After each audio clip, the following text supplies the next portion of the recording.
ኢየሱስ ከተወለደበት ጊዜ ጀምሮ ዕውር የነበረን ሰው አየ። ሰውየው ብርሃንን አይቶ አያውቅም። ፊትን አይቶ አያውቅም። ዓለምን አይቶ አያውቅም። ሰዎች ኢየሱስን ሰውየው ለምን ዕውር እንደሆነ ጠየቁት። ይህንን ሰው ሊወቅሱት ፈለጉ። ነገር ግን ኢየሱስ የተለየ መልስ ሰጠ። ኢየሱስ እንዲህ አለ፣ ይህ የሆነው የእግዚአብሔር ሥራ እንዲታይ ነው። ኢየሱስ በእጆቹ ጭቃ ሠራ፣ በሰውየው ዐይኖች ላይ አደረገው። ከዚያም ሂድና በሰሊሆም ገንዳ ታጠብከው አለ።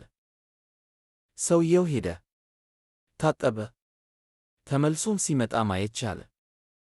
ብርሃን ለመጀመሪያ ጊዜ ዐይኖቹን ሞላው። ጨለማ ጠፋ። ሕይወቱ ለዘላለም ተለወጠ። ይህ ታሪክ ታላቅ ነገር ያስተምረናል። እግዚአብሔር በጨለማችን ውስጥ የለም። እሱ እየሠራ ነው። ለምን እንደሆነ ባንረዳም እግዚአብሔር ዓላማን ሊያመጣ ይችላል። እግዚአብሔር ብርሃንን ሊያመጣ ይችላል። ኢየሱስ የዓለም ብርሃን ነው። እርሱ ባለበት ጨለማ ሊቆይ አይችልም። በዓለም ውጣ ውረድ ግራ ከተጋባህ ወይንም ዓለም ከጨለመብህ ተስፋ አትቁረጥ። ኢየሱስ አዲስ ራዕይ ሊያመጣ ይችላል። ይህ ታሪክ ካበረታታችሁ ተጨማሪ የመጽሐፍ ቅዱስ ታሪኮችን እና ሳምንታዊ ማበረታቻዎችን ለማግኘት ላይክ እና ሰብስክራይብ አድርጉ።